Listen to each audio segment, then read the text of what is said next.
Aditya. Stay on with me. Now, there's more breaking news coming in, viewers. Zohran Mamdani, elected mayor of New York City, the 34-year-old state lawmaker from Queens, will be the 111th mayor of New York.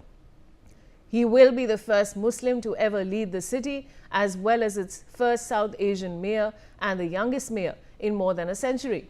Democratic nominee Zohran Mamdani defeated former Governor Andrew Cuomo, who ran as a third-party candidate after also defeating Cuomo in June.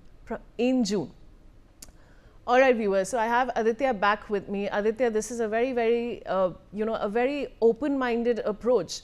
Of course, he's only 34 years old and is also Muslim. So what more can you tell our viewers? Well, absolutely.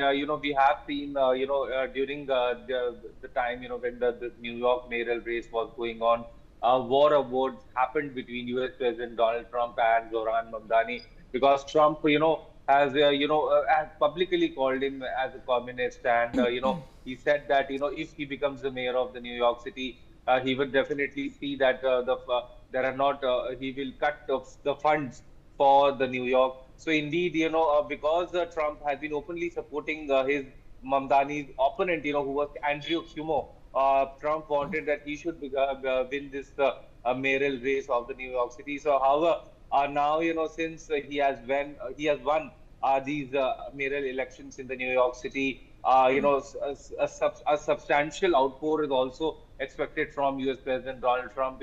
He has been saying that communists are behind this victory of Zohran Mamdani, and even Zohran Mamdani has hit back at Trump, saying that he does not have any logic, while criticizing him, and it is indeed a very difficult situation, and it needs to be seen, how things unfold going forward in this scenario, considering the fact that now the candidate Mamdani has won the mayoral elections in America.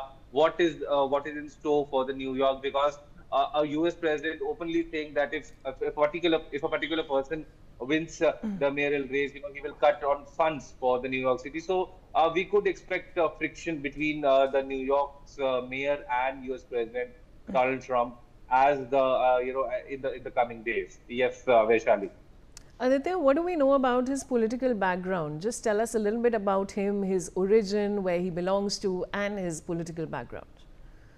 Well, absolutely. He has been a very famous, famous personality as far as the caucuses in the New York is concerned. He has been a leftist in his approach. He has had a leaning towards the Democrats, the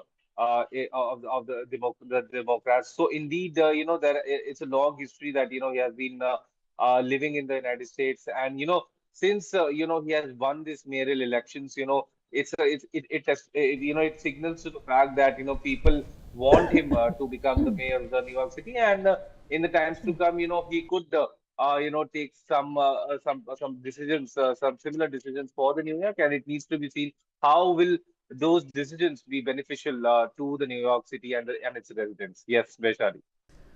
All right, Aditya, thank you for those details. And now I have Spencer Critchley, who's Democratic Party member. Spencer, we really want to know more about Mr. Mamdani, his background, his political background. Well, this is a very big night for him and also for Democrats generally. We've seen the victories in the state of Virginia, the state of New Jersey, and multiple victories within those states. So this looks like so far it's going about as well as Democrats could have hoped for this evening. In terms of Mr. Mamdani's background, that's kind of the center of the interest in him when we look beyond the election. He's a very appealing political candidate, and I think it's easy to understand why he was so popular in New York, because he's so young, he's such a talented campaigner, and he was promising to solve the affordability problems, first of all in New York, which are extreme. But looking at his background is where it gets complicated, because especially as a member of the Democratic Socialists of America, that group is not really aligned with the Democratic Party. In many ways, it's, I would have to say, hostile to the Democratic Party. It sees the liberalism for which Democrats stand as a problem, not a solution.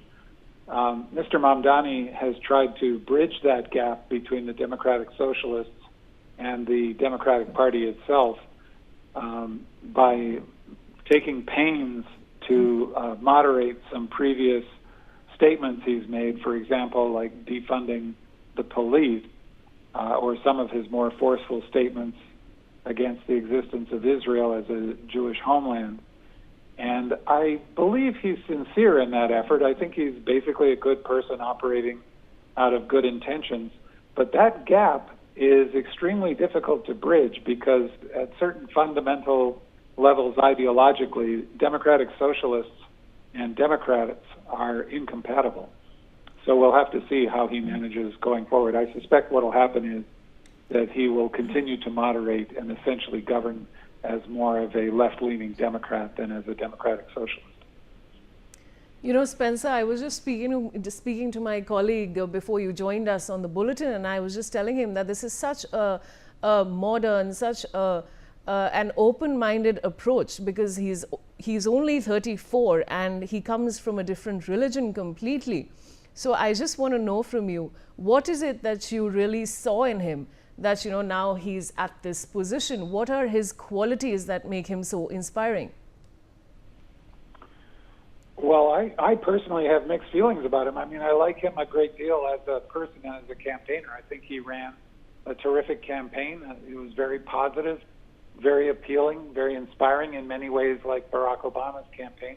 Where I differ with him is on his alignment with the Democratic Socialists, because, as I say, I think the Democratic Socialism and the platform of the Democratic Party are at certain fundamental levels incompatible with each other.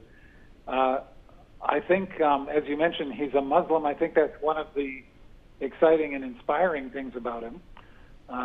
We also saw the first Muslim, I think it was lieutenant governor, elected in Virginia, if I'm remembering correctly, this evening.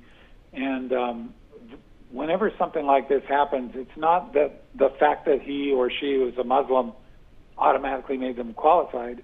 It's that being a Muslim did not prevent them from winning. Just like with Kamala Harris, one of the most inspiring things about her was her background as being an American who also was descended from people from India, as well as a father from Jamaica.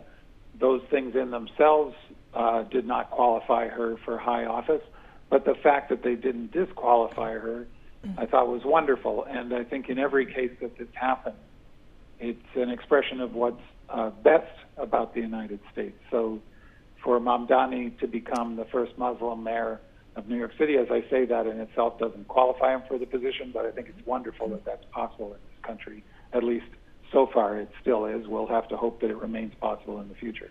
That's a lovely thing you've said, Spencer, because it's absolutely right. I mean, a person should not be treated differently when it comes to their